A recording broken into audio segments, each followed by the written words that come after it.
How many stories have you heard or personally experienced of people being ostracised and disowned by their own friends and family members for their political opinions? Listen to what this young mother told me. I had to get a restraining order against my parents when I became a conservative Christian. At the time I was pregnant and my parents were threatening violence and to take custody of my unborn child. Ashton Whitty. Since coming out conservative, I've been exiled by my own family, watched my dreams of acting be destroyed, spent several nights homeless, and have found myself more anxious and depressed than ever. This ex-Marine told me. My entire family, including cousins, won't talk to me anymore. 2 of my sisters on their deathbed would not let me come and make amends with them before they died, and the family wouldn't let me attend their funerals. They took that anger to the grave. Candy O'Donnell told me sister-in-law and her family have refused to join Thanksgiving dinner for 2 years now because we voted for Trump. Now, I'm not saying this is all one way. There are liberals who live in conservative areas who have been excommunicated by their families, and that's equally as bad. There was a Miami Dolphins cheerleader who divorced her husband because he didn't support Trump. That's absurd. But aside from this, since Brexit and Trump, from anecdotal evidence alone,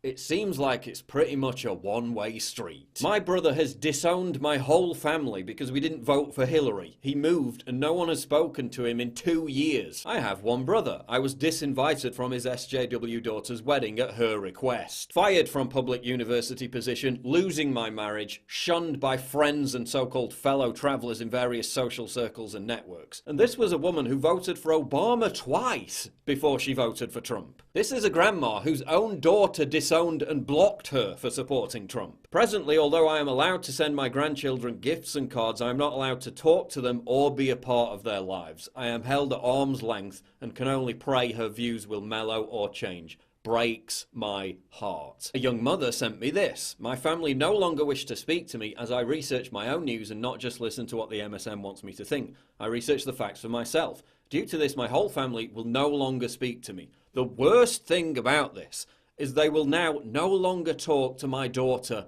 who is 3.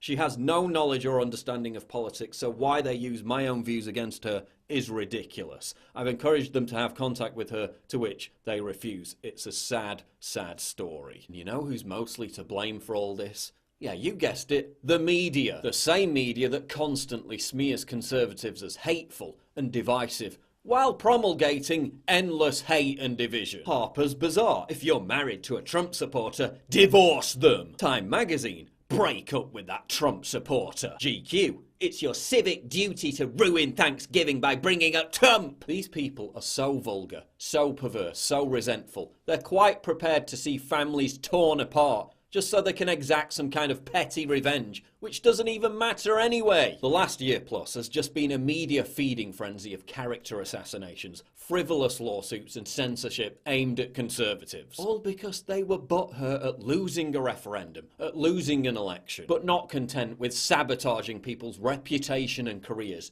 they're now coming after people's families. Pamela Geller has a fatwa out on her from Islamic terrorists. They've threatened to behead her. They've threatened to kill her family. Then the Daily Beast exposes Geller's daughters, who aren't even political, painting a target on their backs for jihadists, simply because they don't like Geller's views on Islam. The writer of this vile trash, Taylor Lorenz, then celebrates what she did all over Twitter. I mean, what kind of vicious, subhuman scum could do such a thing and then think they had the moral high ground in doing it? You don't have the moral high ground. You're literally exposing innocent young women who aren't even engaged in politics to the threat of being assassinated by bloodthirsty Islamic terrorists. And for what? Because you think it'll silence Pamela Geller? You're prepared to go to such disgusting lengths for a scoop. Shame on you. Shame on all of you who think traumatizing and disowning your own friends and family members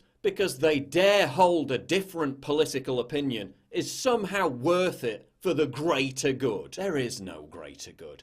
You're a horrible person. Take a long look in the frigging mirror. Newsflash. You know all that righteous indignation you feel about everything? Yeah, well, we feel that too. Difference is, we don't lash out and hurt people's relationships and target their families. You're slowly ripping apart the fabric of society. You're making sons, daughters, mothers, fathers miserable sometimes suicidal. You're ruining lives. For what? Just so you can virtue signal about it on Facebook and Twitter. This is the thing that pisses me off about you lot. Every day we have to put up with your relentless phony moralising about how tolerant you are. Every day we have to hear about how humane you are, how caring you are, when you can't even be humane and tolerant to your own closest family members and friends. When you're quite prepared to make their lives a living hell just to score political points. It's shameful. It has to stop. Look, you can change the political environment by educating, by protesting,